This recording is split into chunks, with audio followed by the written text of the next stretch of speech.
Fala rapaziada, beleza? Mais uma aula aqui no nosso curso de Química preparatória para o ensino médio e vestibulares. Eu sou o Matheus, professor aqui no curso e dono do canal. E na aula de hoje a gente vai dar uma olhada na primeira classe de compostos. A gente falou muito de substâncias, equilíbrio, termodinâmica, esse tipo de coisa, tudo que afeta a reação, só que a gente ainda não viu molécula de modo geral. Quais são as moléculas que participam da química e quais são as coisas que estão na química. E a gente vai começar pelo que eu considero ser a parte mais simples, a primeira função mais simples de se entender, que são os ácidos e as bases, de acordo com a definição de um cara que primeiro começou a organizar esse tipo de coisa, um jeito de estudar chamado Arrhenius. No começo a química era muito dividida em dois grandes campos, assim, duas grandes regiões, vamos dizer assim, orgânica e inorgânica. A química orgânica era relacionada à química das substâncias produzidas e encontradas nos seres vivos, enquanto que a inorgânica meio que englobava todo o resto. Depois, a orgânica vai evoluir para a química das cadeias de carbono, que é uma coisa que a gente vai ver em aulas futuras, mas a química inorgânica ainda, mesmo assim, depois de um tempo, era vista como a química que não era dos seres vivos. Isso muda bastante, porque tem muita inorgânica nos seres vivos, mas inicialmente essa é a ideia. E a gente vai ver que a química orgânica tem uma diversidade muito maior que a química inorgânica quando o assunto é composto. Uma boa parte dos compostos do nosso mundo que a gente vive são orgânicos, enquanto a inorgânica tem uma diversidade menor. E por isso que eu gosto de começar pela inorgânica, porque é um pouco mais simples quando o assunto é quantidade de coisa para ver. O primeiro cara que tenta organizar o jeito de olhar para a química, que é o Arrhenius, ele se baseia muito na ideia da biologia, de você começar a classificar coisas. Naquela época, todo mundo sabia o que era um composto, uma molécula, mas todo mundo falava do seu próprio jeito, muitas vezes as coisas não faziam sentido entre si, porque um falava de um jeito, outro falava do outro, e o Arrhenius queria sistematizar as coisas, padronizar elas, de um jeito que todo mundo falasse a mesma língua. E ele começa essa classificação separando substâncias em ácidos e bases, a partir de uma coisa chamada H+, o cátion de hidrogênio. Ele via que algumas substâncias específicas tinham os mesmos efeitos quando estudados em água. E ele percebeu que isso se dava, não ele em si, mas muitas pessoas depois dele, que isso se dava pelo fato que essas substâncias liberavam cátions H+, cátions de hidrogênio. Então, por exemplo, se você pegasse ácido clorídrico e botasse em água, lembrando aqui significa meio aquoso ou água, ele percebia que a ligação era quebrada e o H+ era liberado. Os efeitos disso aqui eram os mais convincentes. Ele sabia que o H+ era liberado pelo tipo de produto que isso aqui conseguia fazer com outras substâncias. Coisa importante para se notar disso aqui: o H é a parte fixa do ácido.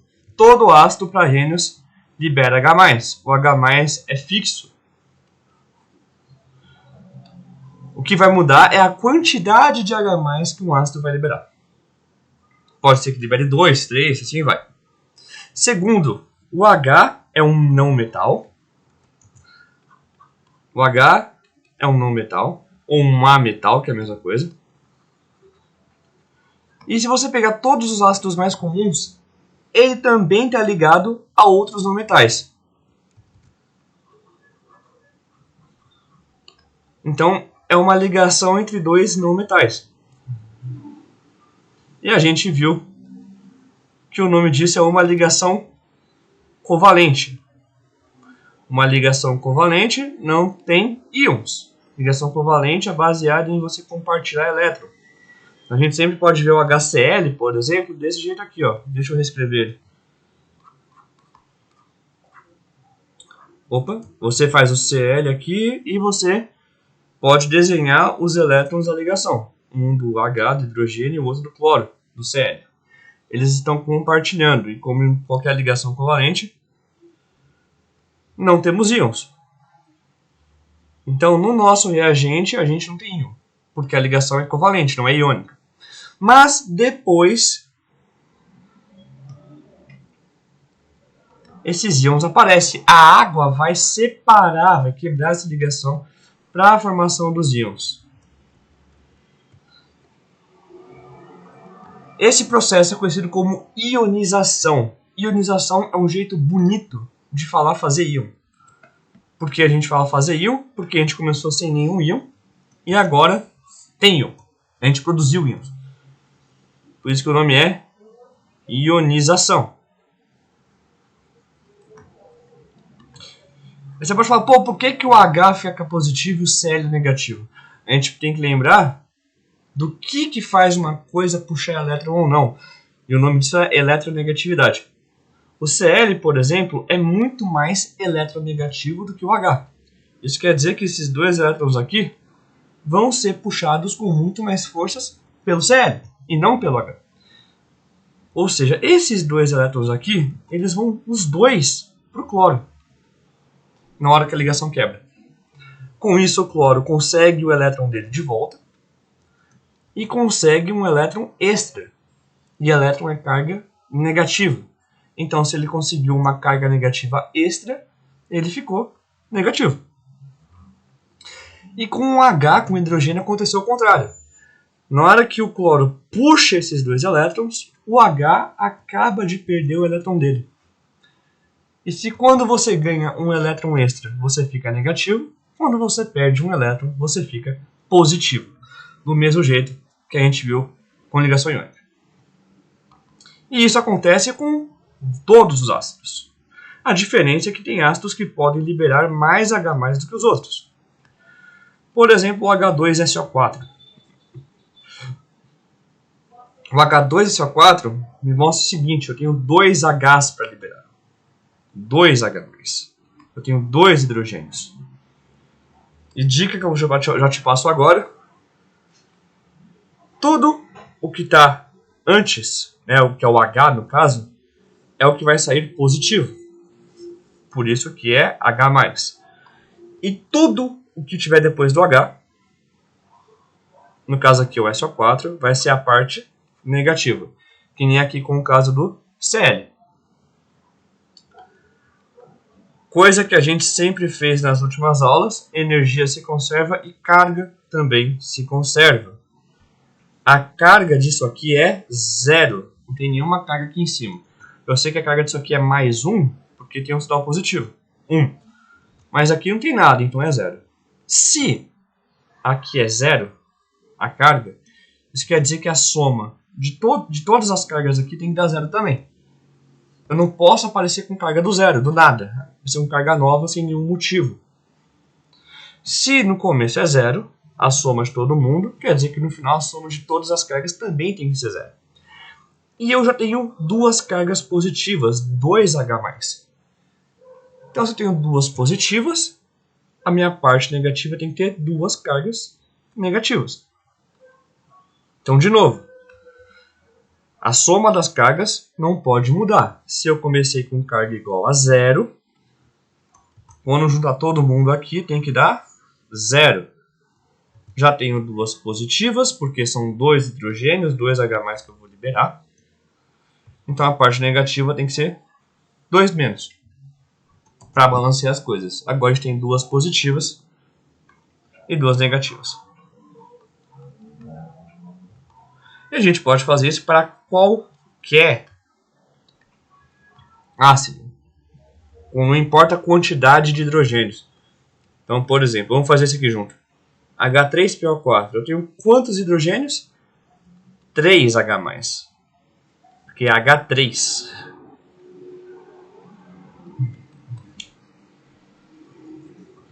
E tudo o que vem depois é a parte negativa.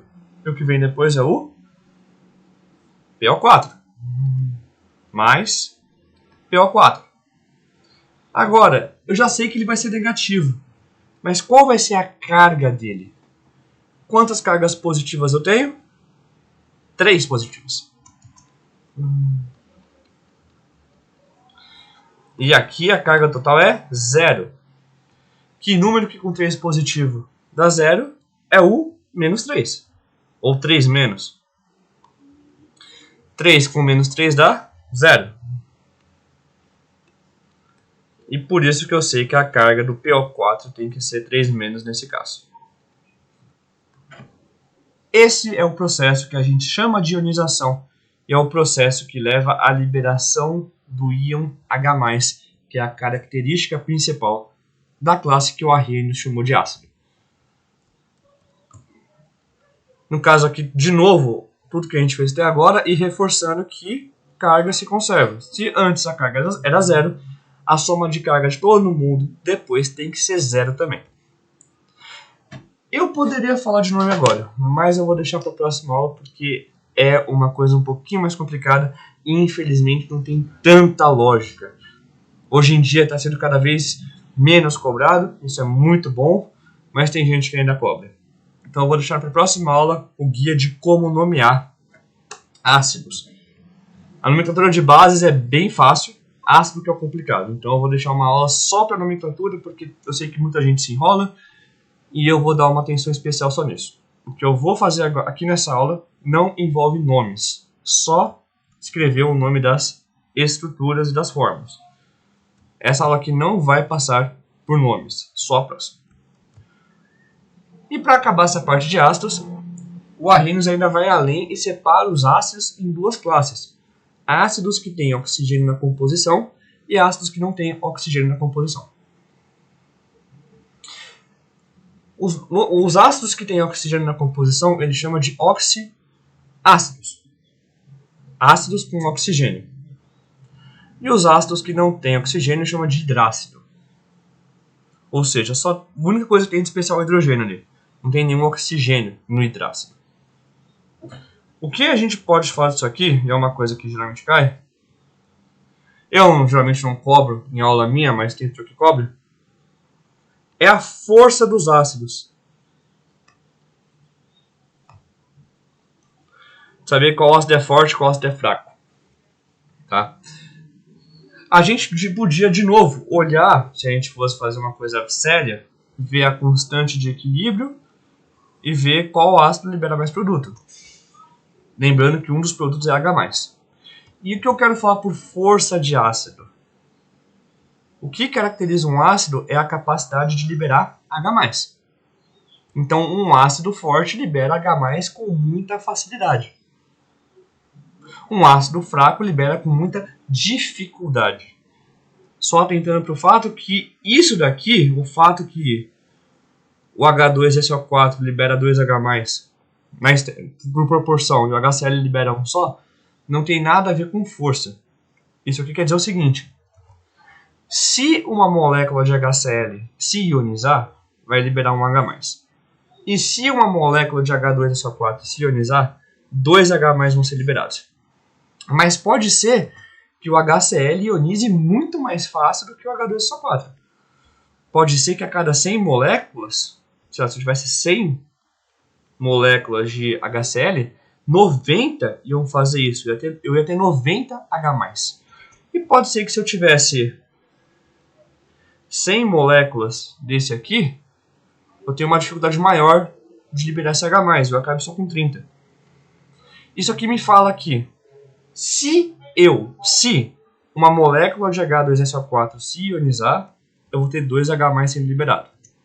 Ponto. Ele não fala nada sobre a facilidade disso acontecer.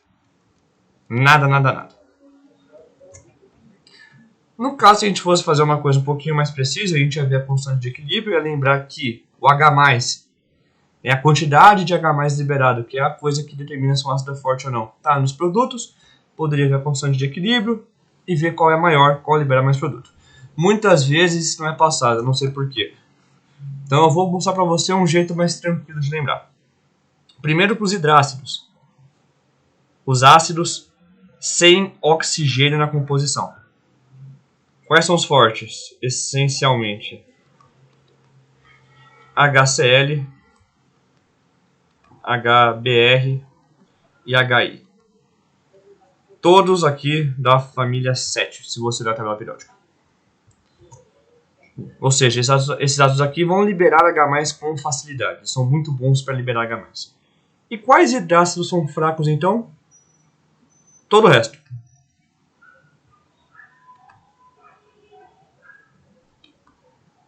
É basicamente isso. Agora, para os oxiácidos, a gente tem uma coisinha um pouco mais exata, um jeito melhor de ver. A conta que a gente vai fazer uma conta, na verdade, para ver se um oxiácido é forte ou fraco. A gente vai pegar o número de oxigênios que tem no oxiácido e subtrair do número de hidrogênios. Qual que é o parâmetro para saber se é forte ou fraco? Vamos pegar o H2SO4.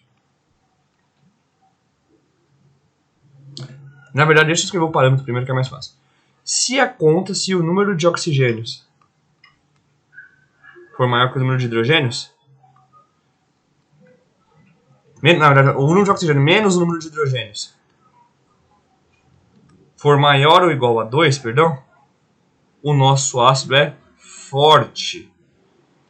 Então, se você pega um oxiácido, pega o número de oxigênios dele, subtrai do número de hidrogênios e vê que essa conta dá maior ou igual a 2, o seu oxiácido é forte. Por exemplo, o H2SO4. Se eu fizer a conta, o número de oxigênios vai dar 4 e de hidrogênio vai dar 2. 4 menos 2 é igual a 2. E cabe exatamente nesse parâmetro aqui. A conta deu maior ou igual a 2. Ou seja, H2SO4 é forte. E se essa mesmíssima conta de oxiácido, número de oxigênios menos o número de hidrogênios der menor que 2, o seu ácido é fraco. Por exemplo, deixa eu pegar o ácido carbônico, H2CO3. Número de oxigênios 3, de hidrogênios 2. Isso aqui vai dar 1. 1 é menor que 2. Então se encaixa nesse parâmetro. Esse ácido é fraco. E isso é força. Ácidos fortes são muito bons de liberar H+, liberam H+, com muita facilidade, enquanto ácidos fracos não liberam com facilidade. É só isso. A nomenclatura a gente passa na próxima aula, mas eu vou te dar a garantia que eu vou te passar os exemplos mais famosos. Mas dos mais famosos a gente vai conseguir, a bem dizer, nomear todos. E, juntamente com os ácidos, o Arrhenius vai lá e define junto com isso uma outra coisa, chamada de bases. Ele chamou de bases. Nos ácidos, o H+ é a parte que é fixa. No caso das bases, o OH- é a parte que é fixa. Então, outra coisa é fixo. Um exemplo de base, por exemplo. NaOH. Em água, ele vai liberar Na+, e OH-. E isso para Arrhenius é uma base, porque ele é muito bom em liberar OH- em água. Reforçando, no ácido, o fixo é o H+. E na base, o fixo é o OH-.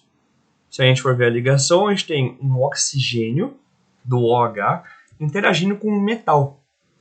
Então, no caso, é uma ligação de um metal, geralmente, né, a imensa maioria das vezes das bases, vai ser um metal, como é o caso do Na, mais um não metal, que é o caso do oxigênio, ou um ametal, que é a mesma coisa.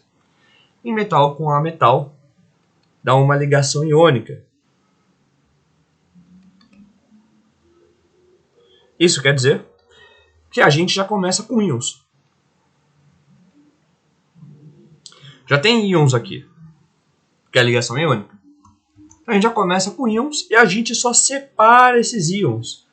Então a gente começou com íon, acabou com íon. A diferença é que os íons antes estavam juntos e agora eles estão separados. E por causa disso, base não ioniza. Lembra que ionização era quando você não tinha íon antes e depois você tem, que era o caso de ácido, que tinha ligação covalente no começo. Mas não é o caso aqui. Você já tem íons. Você não produziu nenhum íon, eles já estavam ali. A água só separou eles. Um jeito bonito de falar separação é dissociação.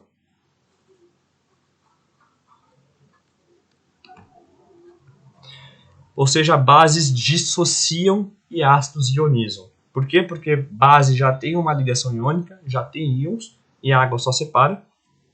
E, de novo, separar é um jeito bonito de falar dissociar, uma dissociação. Enquanto que na ionização dos ácidos, a gente começa sem íon nenhum, porque é uma ligação covalente, não tem íon. E depois os íons são produzidos. Um jeito bonito de falar. Produzir íons é ionização. E a gente pode fazer o mesmo raciocínio que a gente fez para o ácido, para todo o resto. Tem base que só libera um OH-. Mas tem bases que podem liberar 2 OH-. Como a base com magnésio. De novo, o fixo é o OH-. E eu posso liberar 2 OH-. A fórmula me fala. Esse 2, lembrando das aulas que a gente viu de química anteriores, de estrutura, esse 2 aqui multiplica todo mundo aqui dentro. Ou seja, são 2 OHs. Ou 2 OH- nesse caso. E com certeza eu tenho esse Mg saindo. Como que eu posso saber qual que vai ser a carga em cima desse Mg? Mesma coisa que para ácido. A soma aqui de cargas é 0. Isso quer dizer que todo mundo aqui, quando somar as cargas, também tem que dar 0. Se eu tenho 2 cargas negativas aqui, qual o número que com menos 2 dá 0? É o mais 2. Então eu sei que a carga do Mg tem que ser 2 mais. Eu posso fazer isso também para uma base com mais OHs. Eu posso falar sempre que eu vou liberar 3 OH-. 3 OH-. Porque, de novo, é a LOH3. Então, esse 3 indica quantos OHs eu vou liberar. Lembrando de novo que esse 3 está junto com parênteses. Isso quer dizer que ele multiplica todo mundo que está aqui. Ou seja, eu tenho 3 dessa coisa inteira. Não é que eu tenho 3 Os e 3 Hs. Eu tenho 3 OHs juntos. E então, qual que vai ser a carga do alumínio, o Al? Eu sei que eu tenho 3 cargas negativas. Para dar 0, eu tenho que ter 3 cargas positivas. Por isso que eu sei que aqui vai ser 3 mais. E é assim que a gente vê bases. Um jeito muito parecido com ácidos. E a gente pode repetir isso para qualquer base que a gente quiser. Isso aqui é uma coisa que não serve só para ácido e base, serve para as coisas de modo geral. Se a carga antes é 0, a soma de todo mundo no final tem que dar 0. Se fosse menos 1 no começo, a soma de todo mundo teria que ser menos 1 no final. E assim vai. Nomenclatura também eu vou deixar para a próxima aula, junto com ácidos. E antes eu queria acabar essa aula falando da força de bases. Base é um pouco mais simples do que ácido, para ser sincero. Quais são as bases fortes? Primeiro que não começa, eu não tenho hidrabase e oxibase. Base só tem um tipo, que libera OH-. Eu não tenho todo esse negócio de ver se tem oxigênio ou não. E eu não tenho isso, lógico, porque a parte fixa é OH. Toda base tem oxigênio, porque a parte fixa é o OH-. Então, por isso que base é até mais simples. Então, quais são as bases fortes? São as da família 1. Família 1A, a primeira família da tabela periódica. Então, por exemplo, NaOH, Na é da família 1. KOH, que também é da família 1. O potássio, que é o K. LiOH também é da primeira coluna da tabela periódica. Césio, que também é da primeira coluna. E assim vai. E as fracas, a bem dizer, todo o resto. O que não for forte é fraco, a bem dizer.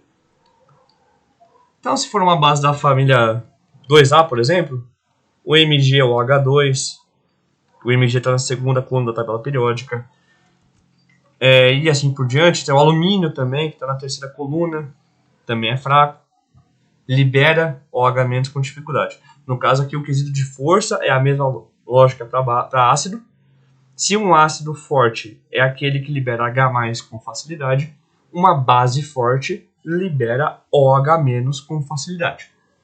É o mesmo raciocínio. E de novo, isso que a gente chama de forte ou fraco é dependente das reações que ele consegue fazer depois, que o Arrhenius viu, que a gente não vai entrar agora.